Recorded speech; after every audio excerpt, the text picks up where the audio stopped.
Hi, and welcome to Talkward. I'm Marty Dundix, editor-in-chief of Weekly Humorous Magazine, and this is Talkward, a fun little podcast where professionally funny people come to tell awkward and cringeworthy stories and talk all about comedy. I'm very excited about today's guest, all the way from Kansas, Mia Mercado. Yeah, hello. Welcome. Hello. Thank you for having me. Mia's a comedy writer, and you do some performing. Some event performing of reading. Yeah, I do readings. And you've been in New Yorker, Bustle, Belladonna, McSweeney's, Yep. Points and Case, Weekly Humorist. A huge list. Like, you have so many things on your resume. I was going through a lot of your articles, reading through a lot of stuff. It's so funny. You're so funny. Like, Thank I've read you. I've read your things as they come out. I was reading them, but then reading a bunch at one time is such an impressive feat to see how much stuff you have in your portfolio. Oh, thanks. You know, I'm like, is this already a book? All of this should already be a book. I'm working on a Are book, you? actually. Yeah, we can talk about that. Well, Yeah. let's talk about it. Yeah. One of the funniest things I read was the article you did in the New Yorker about, it was the groups. It was this. A compiled list of collective nouns. Yes. Yeah. It was so creative. Thank you. You know, and I think the one thing that stuck out when I went through a lot of your stuff was it's such it seems like such a simplistic idea to start with. Like, the kernel Right. of the idea is so funny, and then it snowballs into such funny results. I mean, from that, just yeah. one little idea. Just there's so much fun stuff that came out of, like, this list is so clever. So, how long have you been writing? I went to school for creative writing. Where'd you go to school? I went to the University of Wisconsin-Milwaukee. I'm from Wisconsin originally. You can probably detect it when I say words like bag. A little bit. Cheeseheads. Yeah, You're all cheeseheads there. Cheeseheads, sausage, beer. I used to have just- one of those cheese head hats. Wow. Have you ever seen? You've seen those before. Have I seen them? I kept it. I kept it for someone gave it to me, and I kept it in my apartment in Brooklyn for such a long time, and I almost never ever wore it. And it was so big, and it was made of foam. It's one of these big cheese head things that everybody in Wisconsin has. Yeah. And it was a nice gift, and then I finally got rid of it just because it was just so big. It was like this big, Yeah. ridiculous thing. I was like, I don't need this cheese head. Why do I have this? It's nice. Yeah, unless you're going to a Packer game at Lambeau Field, Yeah. which I've never done. There's no reason to have a cheese head. Never. It's just Have you worn a cheese head? I don't think so. They're big. They're big. I've seen them. I have definitely touched one. Yeah. Which They're like hard foam. Yeah, they're not comfortable. No. They're not aesthetically pleasing. They're made for the elements. You know what? That's Because you're not Didn't wearing bring that a cheese hat. head in Florida. You're Oh, of wearing course that not. in the winters of Lambeau Field. Yeah. It's cold here in New York. You brought the weather with you or something. Yeah, you're but welcome. you're not dressed for the weather. Oh, I'm dressed plenty fine, mother. You look like a New Yorker though. Oh my gosh. Yeah. Wow, that's the best compliment that you can give somebody. got That's The fancy Wow. coat. Fancy coat. You got the new Look hair? At me. New hair. I'm blonde. Yeah. Oh my gosh. Wow. The best compliment you can give I'm somebody trying. that's born and bred in the Midwest is you do not look like you're from the Midwest. Sorry, Midwest. Do you think that people being born in the Midwest, they have a comedic sensibility that's better than some of these West Coast, East Coast writers? I feel like I'm obligated to say yes because that's myself. I just feel like there's so many funny comedy people, whether it's writers or stand-up comics, Yeah. that come out of the Midwest, and just maybe their viewpoint is different in a way where they can be a little bit more, not mainstream, but appealing to a vast audience. Yeah. You Maybe know? we're just not hardened by like having to sit and wait for the train. And we Maybe. like have a slightly more affordable lifestyle. Yeah. We're more comfortable and life is more convenient, so we're not like hardened by the elements quite as much. So we're like, you know, we can be funny and also like kind of happy. Yeah, it's the happiness. That's what it is. It's the happiness Yeah. early on. Yeah. You're not so jaded so quickly. That's a great point. Yeah. I am curious, what would you consider the Midwest to be? Do you consider Kansas and Missouri the Midwest? I have this Yeah, argument with I my think husband, so. Riley, because I'm from Wisconsin and he's like, that's not the Midwest, that's the North. And I was like, that's not a... I would that's accept not it, my I would friend. say Wisconsin's even in the Midwest for me. Too. Yes, I agree. Yeah. Well, I would I'm not going to call them flyover states because that's an insult. I will call them that. But I would It's call them okay. flyover states Yeah. just because that's where it happens. Right. I'll fly to Los Angeles. I fly over all these states. I Oh, wouldn't yeah. say Ohio is really the Midwest. Well, Yet. what is it then? I don't know. Yeah, I guess it's- it is. It's so would close you to say that's Pennsylvania. Okay. But yeah, I wouldn't. I mean, obviously, Pennsylvania's not Midwest. We're isolating a lot of people here. Yeah, I mean, maybe Pittsburgh is. I don't know. Pittsburgh's. I've never been. I would say Philadelphia's not. I don't know. Yeah, we're drilling down too much into these into the districts. Yeah, we're gonna draw those lines right now. So you went to college for creative writing. I did. I majored in English, English creative writing, and then you had to choose a track, either poetry or fiction, and I picked fiction. Good. Because, because I was like, I mean, what are you going to do? I mean, what am I going to do either way, really? Exactly. I was like, well, don't think I want to be a poet. You're But picking, I don't think I want to write like straight up fiction. You're picking two paths, and both paths seem to end in a cliff. Yeah, they were like, do you want to jump off this cliff and die, or this other cliff and die in a different way? Right. Yeah. Exactly. Yeah, it wasn't until after college that I realized creative nonfiction was even a thing that I could be doing. I wrote a lot of very bad half poems, a lot of very bad short stories that will never see the light of day other than those creative writing 201 classes. Well, you need to get there. I remember I went to Syracuse and I studied art, and I had visual art. I did visual. Cool. I did illustration. Okay. Was when I had to pick a path within the art community. You can do illustration or poetry. Those are the only two. Exactly. I took poetry. And I was so bad at it, but it was so much fun to take poetry because it wasn't a major. It was like a elective. Yeah. So I took it just as a fun thing, and it was fun to learn how to do. As much as you can be taught how to do poetry, right? Because they give you the parameters, and you kind of it's almost like a Mad Libs where they're like, this is kind of how you have to do it, and then you kind of figure it out. And mine were always like silly and dumb, and like mysterious. So you always kind of knew, like, I want something to be a little bit funny? Everything always had to be a little bit funny with me. I never really took anything seriously. Oh, I took myself very seriously. Really? Yes. Very much As a youngster? So. Yeah. I mean, honestly, and then did you grow out of it? Yeah. I mean, I still probably take myself a little bit too seriously, like, in the privacy of my own brain. But I'm able to laugh at it. Good. I mean, like, when I'm being too self-serious, I'm able to recognize it and being like, oh, calm down. You're just a person. You're just a person. But your writing is seriously funny. Oh my gosh, thank you. Right? And would you take any of the ideas that you've done for the magazines, and would you explore a longer version of any of them? Like, would you blow up any of them into a full book? Or more of a collection of all of them into a book? I'm more a collection of the pieces that I've done into a book. So the book that I'm working on, do you want to get into that right Absolutely. now? Cool. So it's not officially announced yet, but that's okay. We are unofficially announcing exclusive. this. Exclusive. Talkward. A Talkward First exclusive. Big thing. Here we go. Do you have music to cue up? Yep. I'll push that. We'll add that in later. Cool. It's going to sound great. Excellent. You can just do the bum and then just It'll that. It'll be like it'll be a horrible horn section, like a excellent. That's sad trombone. Oh, sad trombone. Yeah. So I signed with a literary agent back in March. We've been working on a proposal for a nonfiction humor book.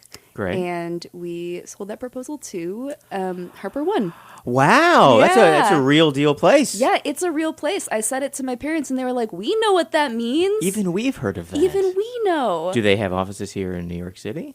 Harper? Yeah. The editor that I'm working with, I think, is based out of San Francisco. Okay. I'm sure they have offices Just pop somewhere. in. Yeah, I'd be like, "Hey, what's up? You don't know me yet, but you will. Maybe. I don't know."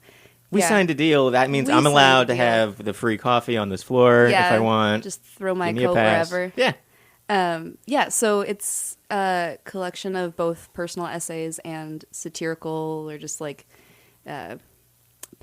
satirical. Would it be stories. stuff that's already been published at all in magazines? Yeah. Can you take that stuff? Yeah. So I've talked to Emma Ellen at the New Yorker just to make sure, like, hey, is it legally okay if I take this? Will I have to pay you? Are we good? Are we good? Will we still be best friends forever in my head and heart if this happens? But yeah, so it's going to be a combination of both personal essays, which I haven't really done a lot out in the world. Mm-hmm. So I'm excited for that. I'm excited to start putting those out into That's awesome. the internet. Yeah. And then there'll also be some things that I've published online and some new satire pieces. Okay. Yeah. And what's the timeline? Like, how many pieces do you need to fill a book? Yeah, so I'm working in word counts, which is very strange for me. So it's like 60,000-ish words. So what is that, like 300 pages? So it's like... Okay, 300 pages. Yeah, so it's between 30 and 35 pieces, which like a little more than half of those will be personal essays, and then the rest will be those satirical-ish kind of pieces that... And you've picked out stuff that you already want to go and like you're like this is absolutely going in the book. This is absolutely going. Yeah, in the I book. picked a few of my favorites that I think fit the theme of what the book is, and I'm going to try to include those.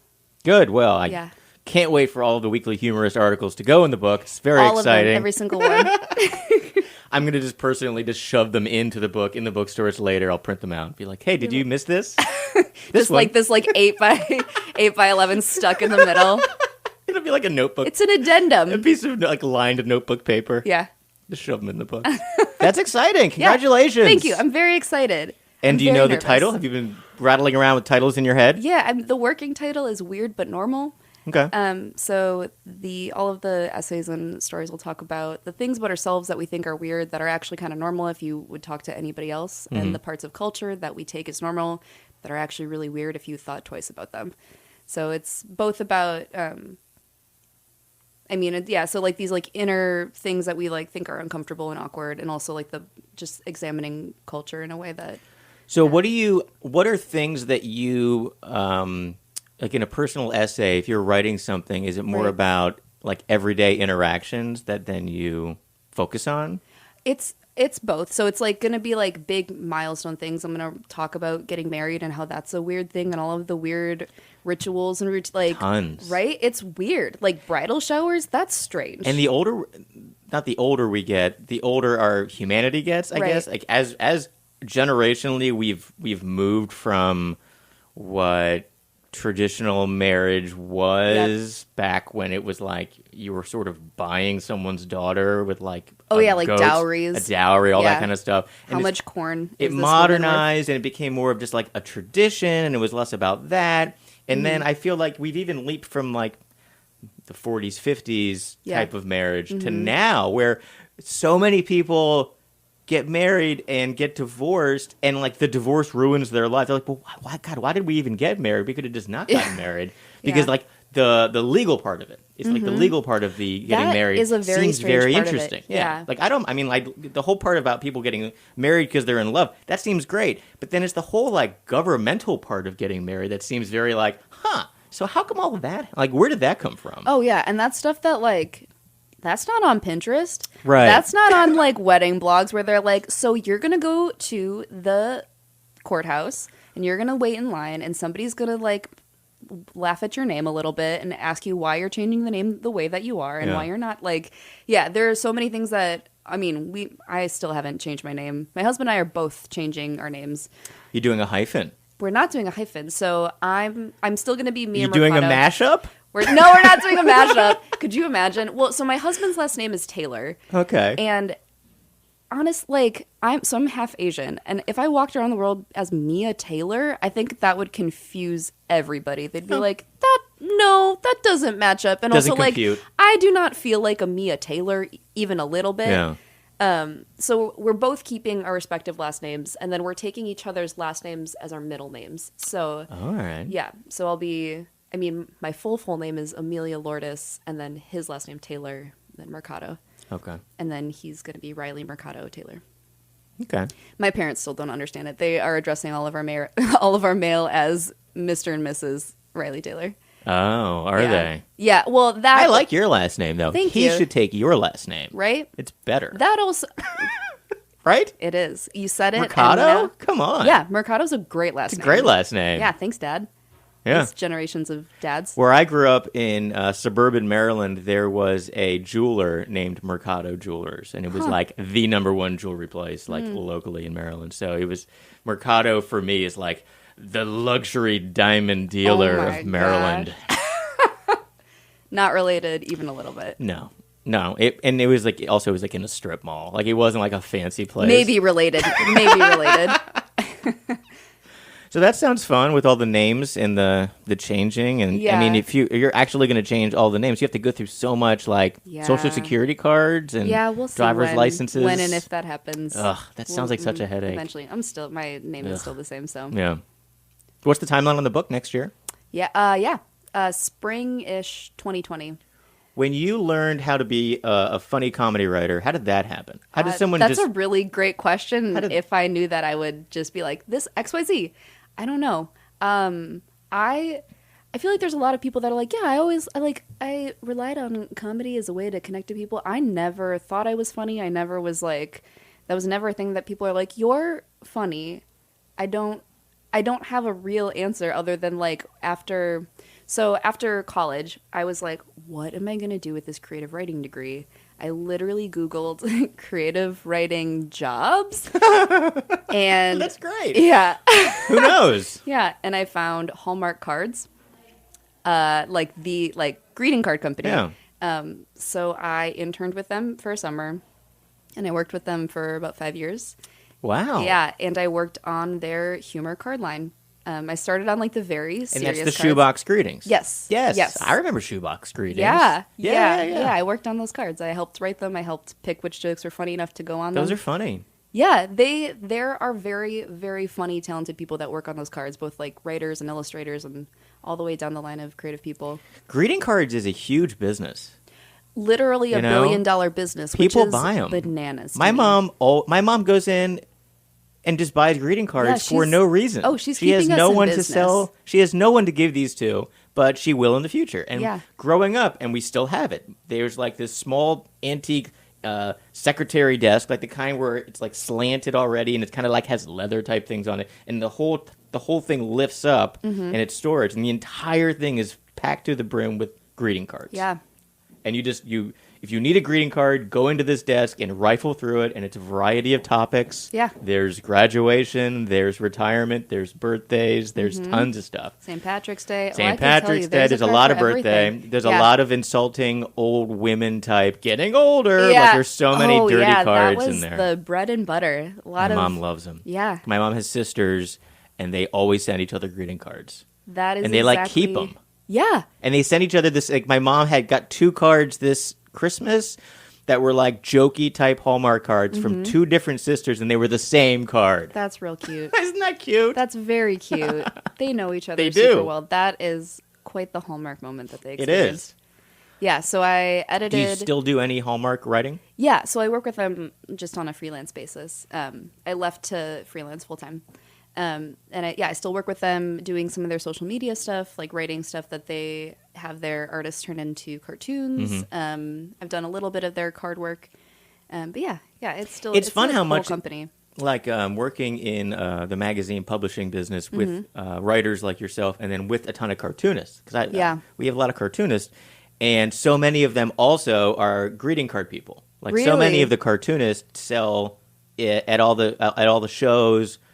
Like I know Scott Nickel, I know Bob Eckstein. They all do everything they draw is either in a magazine, it's in Mad, it's in the New Yorker, or it goes into their portfolio for greeting cards. And it's stationary shows and like that world. Like there's so much crossover with the written stuff and the art stuff, and it's nice. It's nice that it keeps on going. Yeah, I mean Etsy that had a huge. Speaking of Etsy, I went to your store on Etsy, Mia.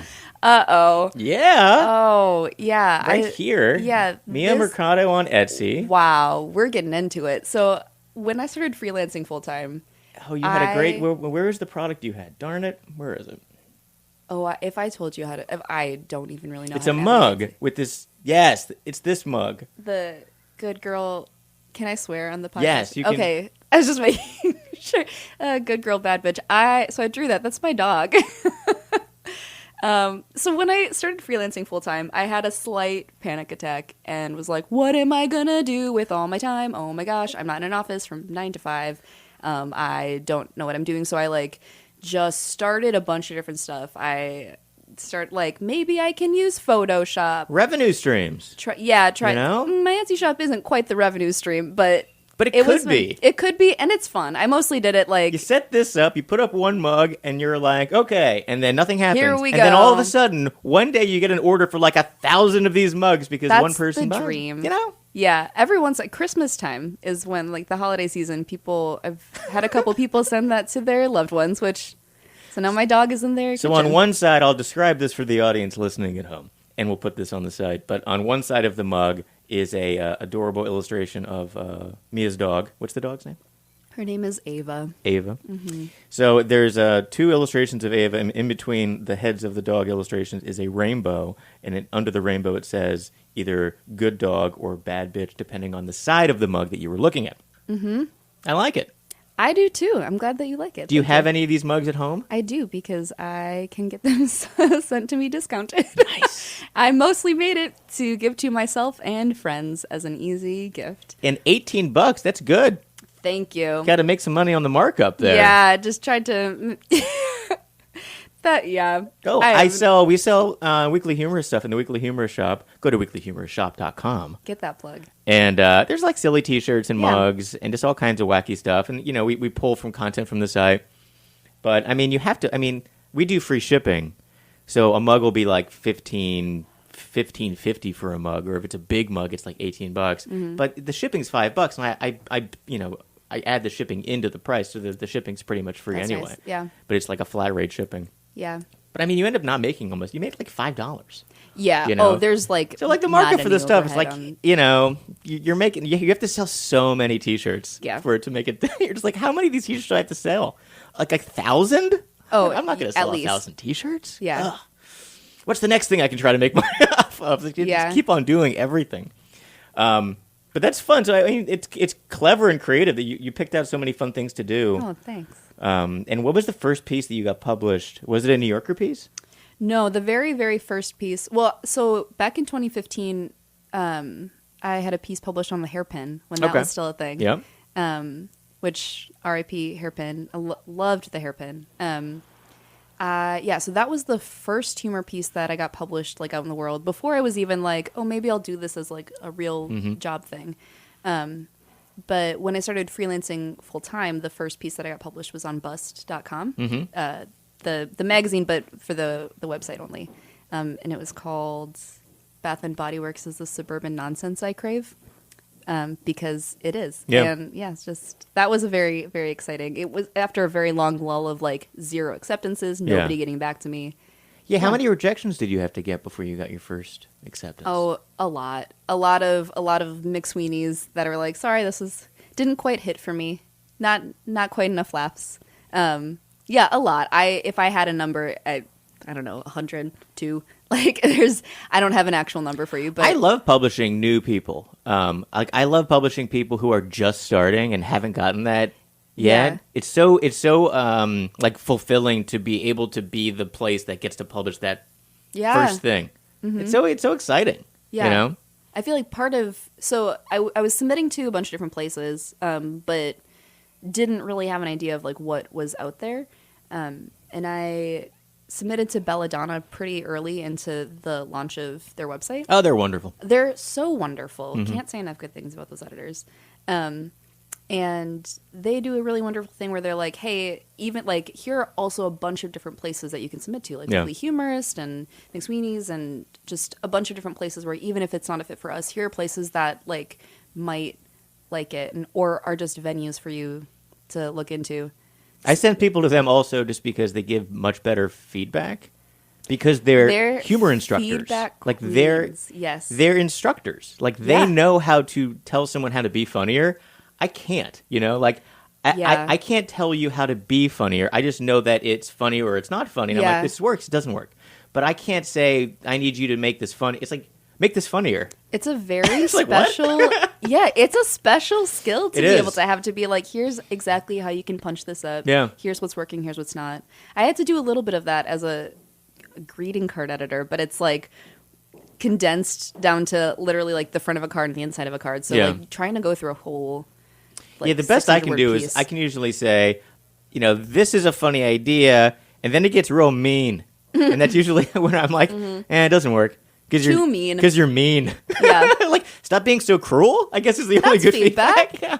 That's just good life advice. Don't be so mean. Stop being so mean to people. Hey, Yeah. everybody. What's your like comedy influences? When I read a lot of the stuff that is really successful on McSweeney's or Yeah. The New Yorker, or I appreciate, or the first people that I thought that did it really well was there was a collection that was published of Steve Martin's stuff. For I think it was for The New Yorker and maybe New York Magazine, where he would just write these kind of short. It was like before writing for the internet existed, because there wasn't any, and it was kind of just like short, absurdist type articles, and they're so funny. Yeah. And that's kind of like the standard that I always look to when I look at new stuff coming in. I'm like, is it funnier? Is it funny in this way? Yeah. And then if it is, then I'm like, great, and then I can take it. And if it's not, I'm like, well, it's something new and different. Okay, let's see if it works. But what do you use? Like, who was your influence? Yeah, because I wasn't, like, again, I wasn't super, super into comedy, like, growing up, even into college. Like, a lot of the people that I look to as, like, my comedy icons are people that are currently popular.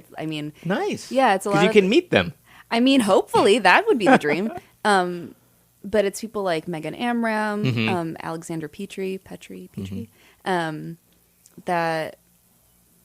that are making it work on like a bunch of different platforms. Yeah. Megan Amram's great. Yeah, amazing. And then also like Jesse Eisenberg's he publishes a ton of stuff in McSweeney's and the New Yorker, and he's so versatile in the way that he can do multimedia. Like he's doing movies, but he also writes, and with Megan Amram, and she's doing a Good Place. Yep. The Good The Place. Good Place, I yeah. love that show. That show is so funny. It's a good show.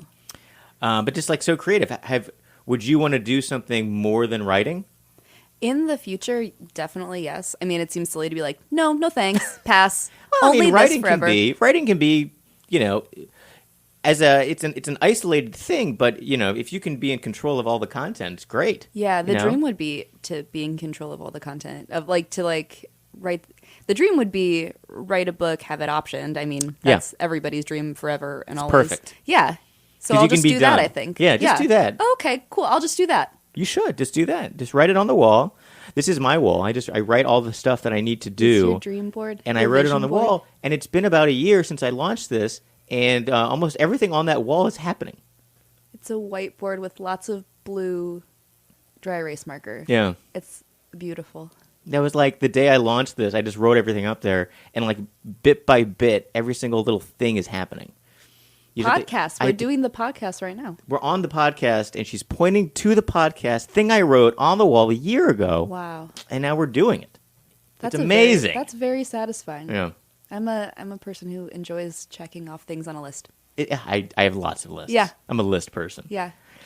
Sometimes I'll write things that I already did just so I can check them off, and then I write more things. That's how you got to start with those things. You got to start with those things. Yeah. It's like, wake up. Okay, did that. Write this list. Write this list. Working on it. Done. Halfway there. Yeah. But yeah, so comedy influences. I mean, I go through McSweeney's and Weekly Humorist and Belladonna and New Yorker, and a lot of the people that are currently publishing on there are people that I look up to. Yeah. Like people like Ryan Kantz. Just say her name 30 times. But yeah. She's great. Oh, she's amazing. I think I'm going to finally get to meet her for the Satire and Humor Festival in March. I'm hoping to be able to come out. Are you going to come back? I'm hoping. Yeah, I'm not. It's not like officially in the works, but yeah, hopefully. Come back. Be on a panel. I mean, read something at that's the what humorous I'm hoping readings to do. thing. Yeah, they're still trying to like nail stuff down. So hopefully that's what happens. Yeah, You'll be in. Oh my gosh. Well, I'll write it down on your dry erase board. And then Write maybe it on it'll my happen. dream board, and we'll get my dream catcher and all my other weird superstitious things that I have in here.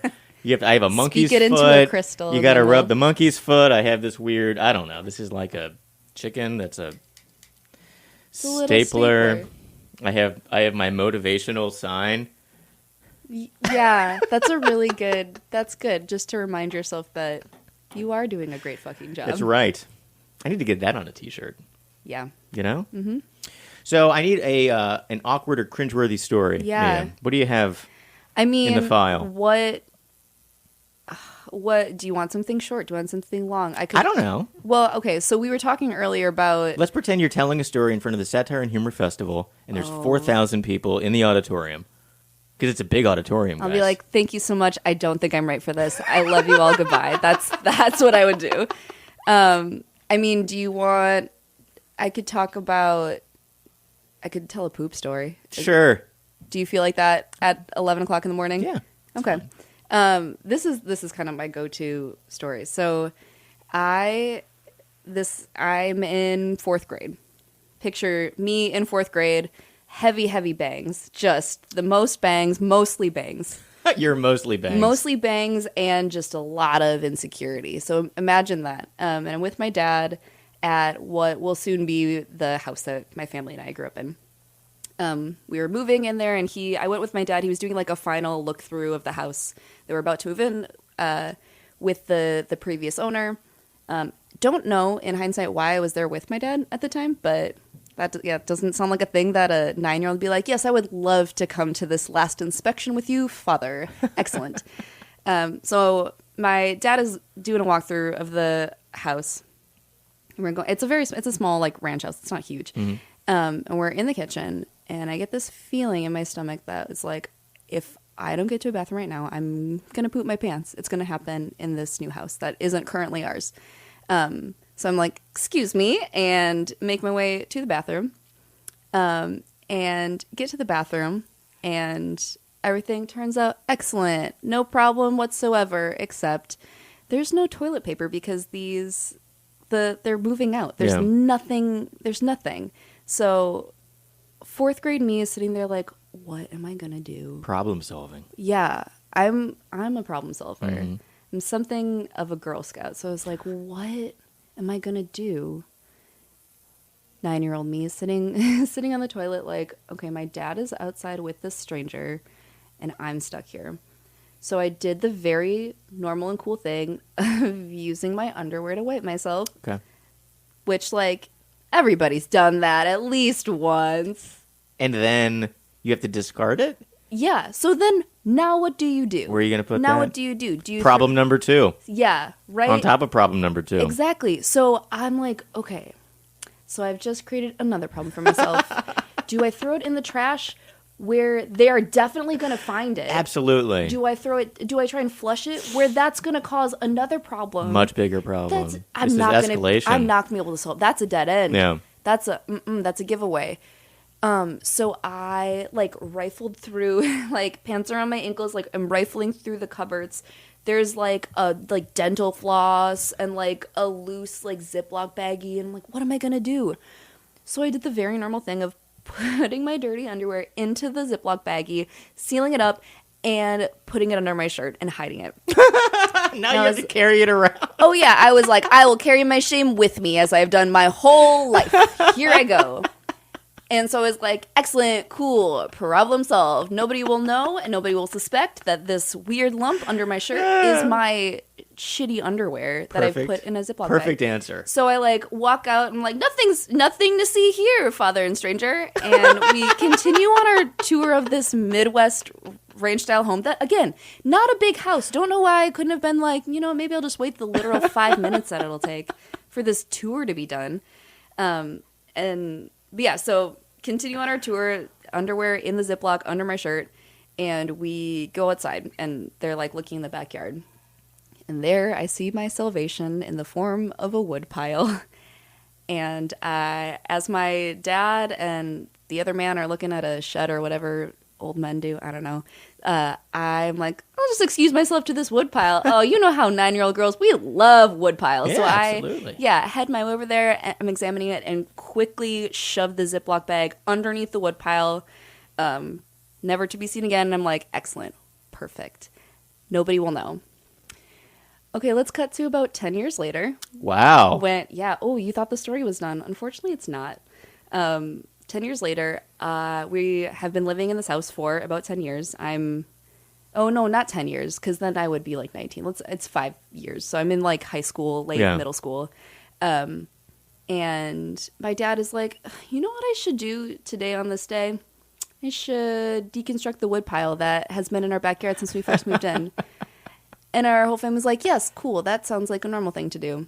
And as my dad is like, I don't know why I think the wood was all rotten. Had literally been sitting there for 5 years. So he's like taking the wood apart and from the backyard. I hear my dad go, "What?" And we go outside, and he sees a Ziploc bag with soiled underwear in it, which looks like a crime scene. That looks horrifying. Yeah. And my family's like, Is this evidence? Yeah, like, should we not touch this? Should we, like, put gloves on? Our fingerprints? Oh, no.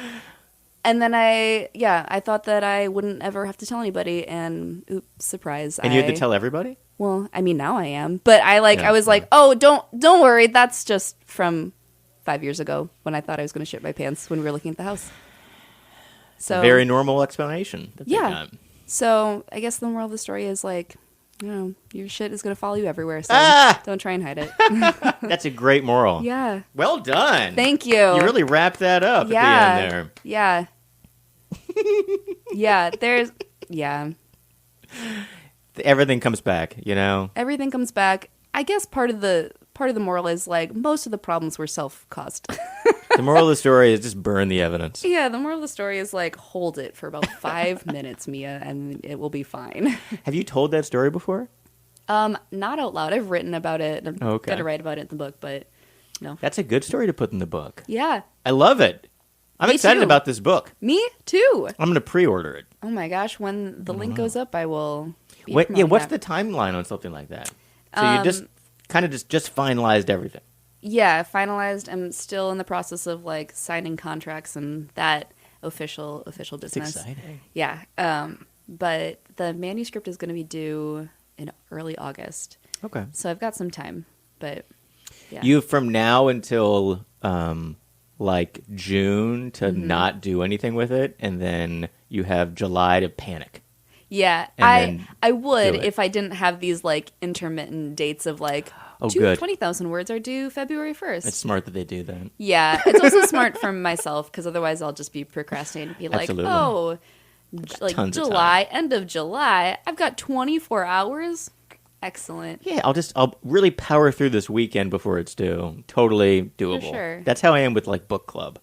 Yeah. Because I'm in book club with Kaylin from the Belladonnas, Yeah. and everyone like reads the book and everyone's really good, and then there's me, and I wait like one day before book club, and I just like speed read, and I'll be like speed reading the book, and I'll get the audio version of the book, and I'll have it on like 4 times fast. Oh my So it's like the gosh. chipmunks reading the book. Yeah, I'm like Audible, and I'll be like listening to the book as I'm reading the book, just cramming the book into my head so I can go and discuss the book like in 10 minutes. I that's like why I couldn't do any kind of book I'm club. so 'cause- irresponsible. Well, with because book I would club. be like, I'm going to procrastinate this thing that I have elected to do. Oh yeah. I basically paid, I don't know, tens of thousands of dollars for an English degree to not read a bunch of books. I think John Mulaney has a bit about how he's like, yeah, I just paid a bunch of money to not read Yeah. a lot of books. I have a lot of books, Yeah. but now I'm told I can only keep 30 books. That's the The Marie Kondo, the KonMari. Spark Joy. Yeah. Yeah, that's a great show. Have Have you watched any of it? I've watched a couple of them, and I watched 2. Yeah, it is very calming. Yeah, I almost cry every single time she welcomes the house. She's so nice. She's very nice and kind and calming. It's fun I seeing love people it. that aren't in our American society on Yeah. television, and you see how other people act, and you're like, God, I wish we should be acting more like that. You're like, wait, there are other cultures in the world? Yeah, those other cultures seem to be a lot better than us right now. You're like, why are we garbage? Exactly. Yeah. It's a lot of that. It's like, oh. And she's so little, but like Yeah. proportionally, she looks normal. But then you see her against somebody else, and you're like, "Oh my God, she's a little tiny person." These but she's giant like, towering she's like Americans. 4'10" or something. But she doesn't look 4'10" because every Yeah. part of her is like proportionally tiny. But then you see her next to Yeah. like an American person. She and had he's like 3 "Ah!" inches. She had 3 inches on herself that didn't spark joy. She just got rid of them. She got rid of them. Yeah. But now I look at everything. I've been throwing away stuff. It did inspire me to throw away stuff. I definitely threw away stuff Yeah? after I watched a little bit of it. Well, I've It worked been on you. I've been throwing away stuff for years. I used to be such a hoarder. Yeah. As you can tell from my incredibly clean office that we're in. This is Honestly, I mean, my This is perception better. of clean is so, as long as everything has a place. I'm very much like, is Yeah. it just like, I don't know, is everything like kind of in a line? That's like all.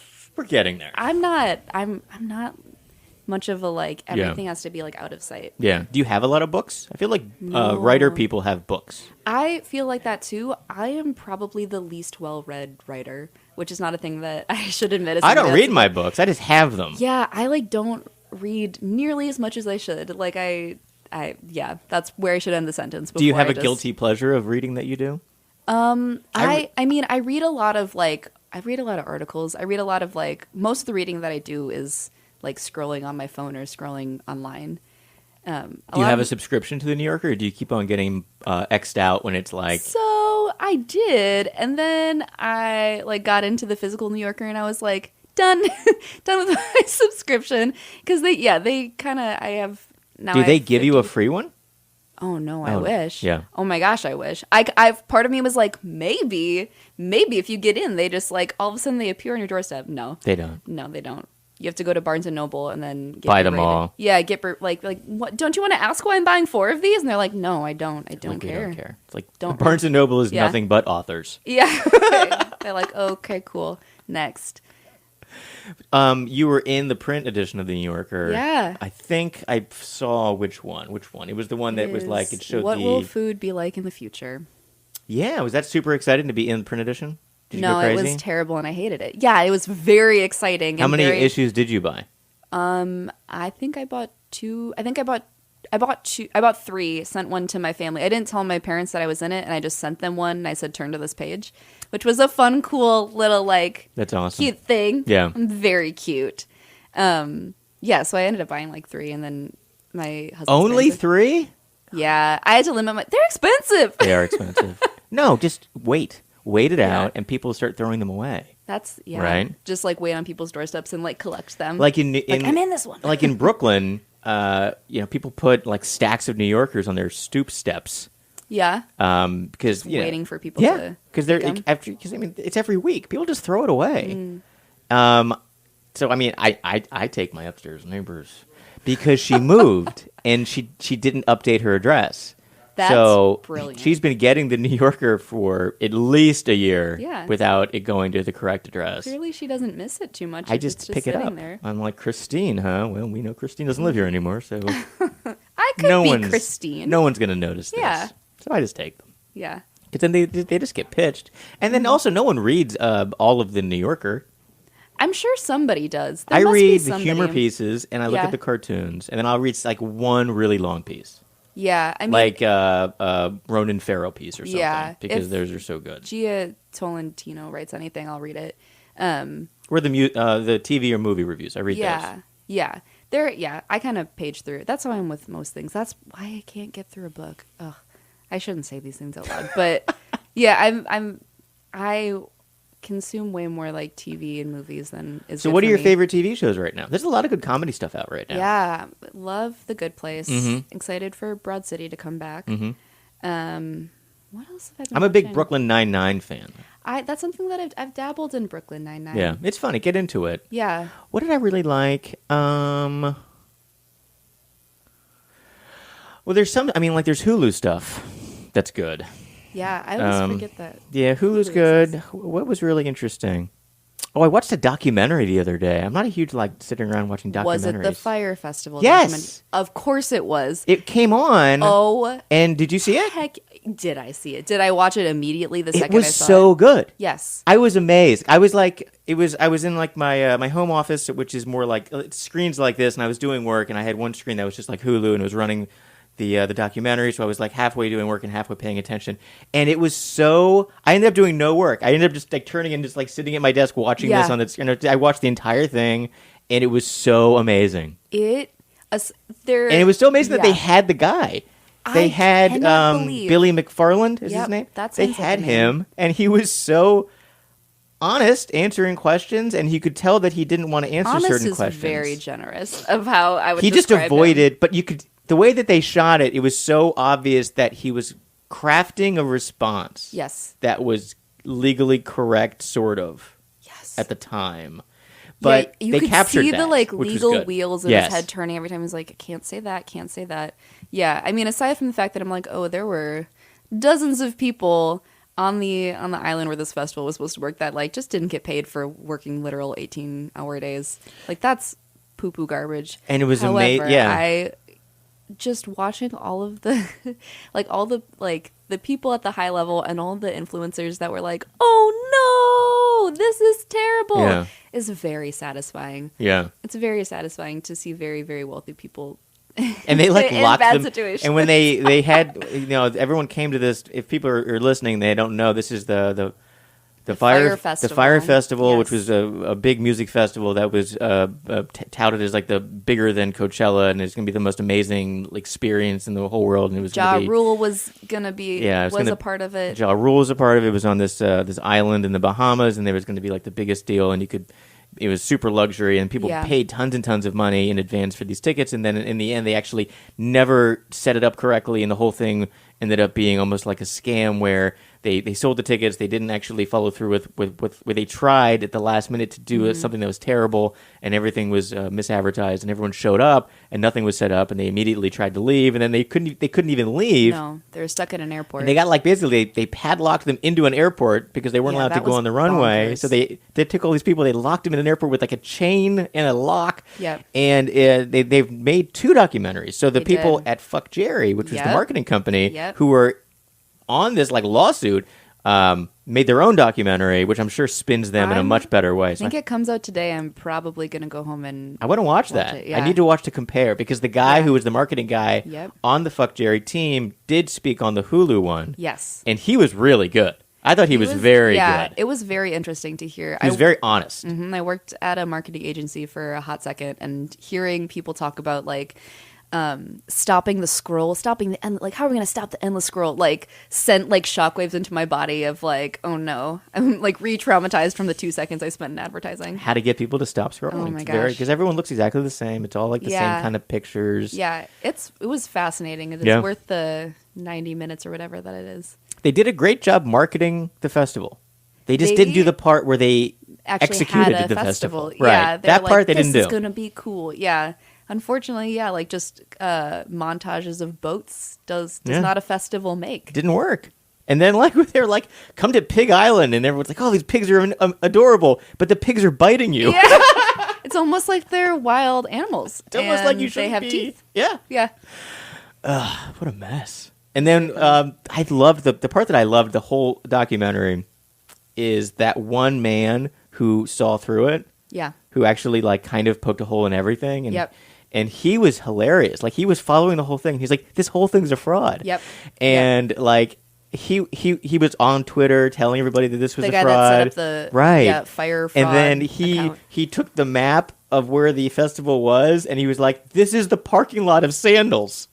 Just on every and he was like, level. This is the parking lot of Sandals where the event is. And it was. Have you ever been to a Sandals resort? I have not. I have, and it's bonkers. Went to was it Sandals? It was something like a Sandals resort in Jamaica. Okay. And an all-inclusive. Yeah. I went for my boyfriend at the time's, his brother was getting married at the resort, and they were like, let's just do a getaway and all-inclusive. It is just buck wild. The different the difference in you're at this all-inclusive, very luxurious, people are literally waiting on you hand and foot, and right outside the perimeters, I mean, there's just, it's poverty, and it's, I mean, the cultural disparity, the wealth disparity just feels disgusting. And also I mean, the way that they're how are we going to entertain all of these white Americans is also hilarious. How they're how are we going to get these white people from America to enjoy themselves? And it's with alcohol mostly. Yeah, lots of alcohol. So lots and lots of alcohol. Lots and lots of alcohol. Yeah. Yeah, I've never been. I went to a semi all-inclusive, but it wasn't like a Sandals. It was at Antigua, which is a nice island in it's the British Virgin Islands. Yeah. And their entire economy is vacation people, but it was called Coco's, yeah, and it was 10 bungalows on this tiny little beach. Yeah. But it was kind of all inclusive, but it was also kind of it wasn't separated. That was the difference, where it wasn't that is how it should be. Yeah, it wasn't separated. No. It was more I knew the people. It was kind of junky, but in a classy, fun way. Yep. So you were kind of immersed in it. He was interesting. That's how it should be. Yeah, it was like, more if fun. you're gonna go sit in this cabana, your view should be of the ocean and also of like, yeah, just like the actual place where you're staying, the actual island, place. the actual country where you are. So vacationing. Antigua and Barbuda are gorgeous, gorgeous places. If they're listening, If Capt- the entirety if Captain Greg is listening from the Barbuda Express, I had a great time. Really nice. Yeah. There, everybody threw up on the Barbuda Express. That's how you know. Because it was a ferry that took you from one island to the other, and it was a tiny ferry boat, and it did this the entire time. It was boom, boom. It was like these horrible, and everybody started getting seasick. And everybody but me on this boat was throwing up. Yeah. And we got to Barbuda, which is like the sister island, but it's not developed, and everybody kind of explores, and it's nice. And everyone's throwing up, and they were the crew's helping the people and giving them Dramamine. And I was like, everyone's sick. Is this normal? And the guy goes, yeah, this happens every trip. I go, well, why don't you tell people? He goes, well, then they would never take the boat. Funny. That's so funny. They have the Dramamine ready to go. Yeah. They have the buckets. Oh, absolutely. They're expecting it. They're like, here's some barf bags. That's excellent. It was fun. Gosh. Oh, the islands. So what are you working on right now? Like, how do you start the ideas for the different articles that you're going to submit to the New Yorker and Belladonna and McSweeney's? Do you have them like started? Have you started any ideas? Do you start with a headline? Like, what's your writing process for the people listening at home who are aspiring writers and respect and love your work? It varies depending on what I'm doing. So right now, it's all book all the time. But I might you take a break from submitting to magazines and stuff while the book process is happening? Will not, because that is a productive way to procrastinate. Yeah. And so I will be like, you know what I could do? Write something else aside from instead of this thing that I should be writing. Yeah. A lot of my ideas, if I get in a rut, what I'll do is do the very embarrassing thing of go back through my own Twitter feed, which is not a thing I feel like that's very masturbatory. I'm like, how have I ever been funny? Should I see how funny I've been on my Twitter? Yeah. So sometimes I'll go through my Twitter feed and see if there's anything that I'm like, can I expand this into something else? Was there a seed of something that could turn into something else? And I have a document of just like lines of ideas, either like a headline or just like a premise that I'm like, this is kind of funny. I also on my phone have like a running document of like, one night my husband said, what if I answered the phone and just went, who? Like, what if who was the response that people gave instead of hello? Which is very funny. And Which I'm like, could be. Yeah. So I wrote that in my phone, and I ended up putting that in a joke that I was like, okay, well, what are other things that like weird responses to something that is either uncomfortable or whatever. Ended up turning that into a piece for the New Yorker, but it varies. Sometimes if I'm stuck, I tried not to read funny stuff that other people have written. Yeah. Otherwise, I'm like, I'm not funny, and I will never be funny, and I never have been funny. So I'll read. Or do you fall into a trap of that's too similar to that other funny thing I just read? Yeah, that too. Yeah. Yeah. If I do my research of like, if I have an idea, I want to make sure that there isn't something that already exists that is just Google. Yeah, I just Google to see like, has somebody like done this idea better and like more succinctly. And unfortunately, the answer is yes. A lot of the time, there are a lot of ideas out there. Already. Yeah. But yeah, if I'm stuck, what I try and do is read or watch or listen to like just not funny stuff at all. And try and either just like clear my brain entirely or like find the things that are funny in those not funny things. Just like, in the same way that people mine their everyday life for like, what's this like very normal ritual that we all partake in that if you think about it twice is like, oh, that's weird or that's funny or that's strange. Yeah. So yeah, it's a lot of like looking at not funny things and trying to figure out what would make it funny or what is funny about it. How can I turn this a little bit and just like by just a little bit of the dial, the whole thing's hilarious now. Yeah. Yeah. That's great. Yeah. And a lot of my process is moving from coffee shop to coffee shop and pretending to work. Is the worst thing also when people ask you how to be funny as a comedy writer? You know, that people is, are always like, tell me a joke, make me laugh, tell me something Man, funny. And you're like, I rarely fall into the like, so just tell me a funny joke. Because I don't do a lot of comedy performance. So people aren't like, oh, you can be funny right now on the spot.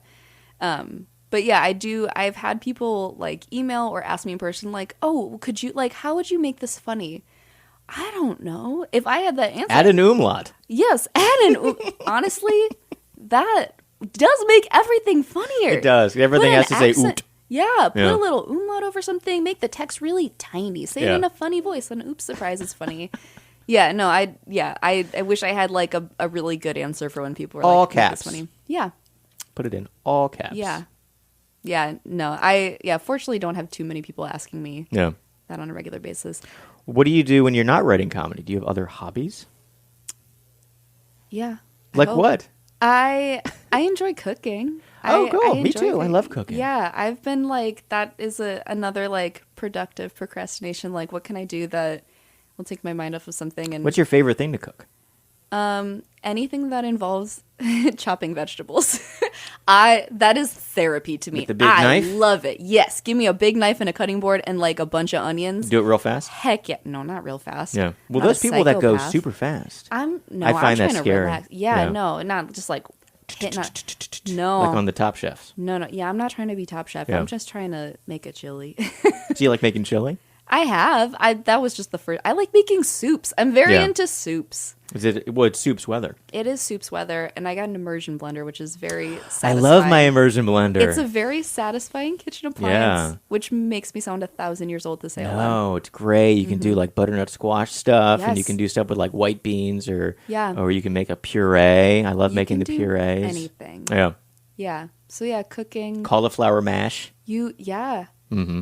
Yeah. Yeah, so I enjoy cooking. With kind of everything, I span between loving it and then being like, I hate this and I never want to do it again. So when It's a fine line. It's a very, very delicate line. I enjoy music. I play, I dabble in guitar and ukulele. You play? A tiny, tiny bit, very amateurly. Mm-hmm.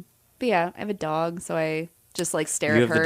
the dog on the mug. She's a very cute dog. So I just, my hobby is mostly just staring at her. Which in your work environment is you work from home, Yeah. but it's mostly from coffee shops? Or Yeah, do you not get stuff done at home because you get distracted? It depends. It depends on what I'm doing. If it's something that's very which side of the brain is the smart side? Which side of the brain is the Not one sure. that's like logic and reason? If it's a very I think right side of the brain. Sure, we'll say that. Whichever one isn't the creative artsy side. Right. If it's very just get something answer emails, do a very boring thing, I can do that at home. But if it's anything creative, I need to go to 100 different places. And do you have to have headphones on? Do you isolate yourself when you're being creative? Do you put on music? Do you put on jazz or something? I do classical music. That's smart. Where I don't want to listen to the music. Yes. I just want something to fill in the gap of the silence. Yeah. Classical music is great. It just kind of flows together. Yeah. If I'm listening to something and it's 90s rock, I'm way too into it. I don't get any work done. I'm yes. If it has any words in it, I can't listen to anything that has words in it. Otherwise, my brain is oh, those are words that I should also use right now as I'm writing. I listen to the Jazz Vibes playlist on Spotify. Nice. Which is R&B, hip hop, jazz, all very just moody. It's kind of like elevator jazz almost sometimes. Yeah, it's cool, chill elevator jazz. A kind of bonkers thing that I'll do is I'll sit at a coffee shop. Sometimes I'll just put my headphones on and not listen to anything and just have muffled noise in the background. But if there's not enough background noise, I'll go to Coffeetivity, which plays ambient coffee shop noises where it's clink clank and you can just hear people talking but you can't understand what they're saying. And I'll listen to that while I'm at a coffee shop. So I have double ambient noise. So it's background noise of a cafeteria while you're sitting a coffee shop or at a coffee shop. Yes. Interesting. Yeah. That's psychotic. I like it. It's kind of bananas, but it is. Yeah. Sometimes I'll have that playing when I'm at home too, so I feel like I've socialized for the day. I feel like I left the house because I'm listening to sounds from outside of the house. Exactly. Okay. Yeah. That's great. Mm-hmm. When you write something, how long does it take you? It depends. So The pieces that I'm proudest of, it's varied. Like, there's some that I wrote literally in an hour. There's some that I worked on for 6 months and like kept going in and out of. But on average, I'll spend like a day on it, like a good few hours on it. And then I'll usually have my husband Riley read it because he has a good eye for he has a good like comedy sensibility. But that's not a thing that he does all day. So it's nice to have somebody that hasn't just been like looking and reading funny stuff all day, read it and be like, oh, that's not funny, or like, yeah, that is working. And then usually like the next morning I'll try and submit it. So it's like I try and do stuff pretty quickly. Yeah. I try not to sit on stuff too long. That's nice that that the husband is an active participant in like your process. Oh, he loves it. Yeah. He is a tall, smiley white man that is just begging for people to ask him his opinion on things. Well, he must have a good comedy sensibility He does. too. Yeah. So, I mean, you make him laugh, I'm sure. I mean, yeah, he's legally obligated to say that now. He is, by government. Yeah. And you're on Twitter a lot, so we'll get your Twitter out there. My Twitter. Yeah. Yeah. I like to follow you on Twitter. You're is it at Mia Market? It is, at Mia Market. Mia Mercado was already taken by, I think, an Italian store. Because Mia... Or maybe it's the jewelry store in Severna Park, Maryland. Honestly, it might be. Coming from my brand. My strip mall jewelry brand. So when you have something new, you tweet it out. So people should follow you at Mia Market. Yep. And hopefully you'll be back for the Humor and Satire Festival. Hopefully, yeah. Which is going to be in March. What days are that? I need to tell people to come to that. I think it's the 22nd through the 24th. I think you're right. Of March. In New York City. Mm-hmm. Go to, is it the Humor and Satire Festival or the Satire and Humor Festival? Now I'm getting it mixed up. I don't know, but they secured some URL that was very impressive that it hadn't been taken. It was like Satire and Humor. These are things that I should have had prepared for the show because I'm a media sponsor. That's going to be a very It's the Satire and Humor Festival, March 22nd through 24th in New York City. Tickets on sale now. Go to satireandhumor.com for more information. That URL, that's so impressive. Yeah, it's great. I once got an email from somebody whose email was fajita@gmail.com. I probably shouldn't say someone's email address, but their email was just fajita. That's so insane. Do they work in the fajita industry? No, I think they just like fajitas. And they got that. I'm easily impressed by people that are But I doubt people are going to be emailing them to give them fajitas. If anything, they're going to be emailing them to get fajitas. So maybe it's... they're going to be, I guess, fajita negative soon because they're going to keep on giving out negative fajitas. That's not good. I take back everything that I said there. It's Mia Mercado.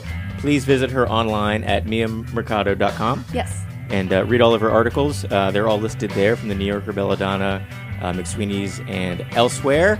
I'm Marty Dunnix. This is Talkward. Thanks for listening. Visit us online at weeklyhumorist.com. And come on out to the Guaranteed Delivery comedy shows every month. Go to guaranteeddelivery.tv. Thanks for listening. Thanks for coming in, Mia. This is so delightful. Thank you so much for having me. All right. We'll see you next time. Bye. The outcome of Brexit may not be certain, but one thing is clear. Your business could face serious challenges. Enterprise Ireland's wide range of support will help you plan, innovate, compete, and diversify. Speak to your Enterprise Ireland Development Advisor or visit prepareforbrexit.ie, an initiative of the Government of Ireland.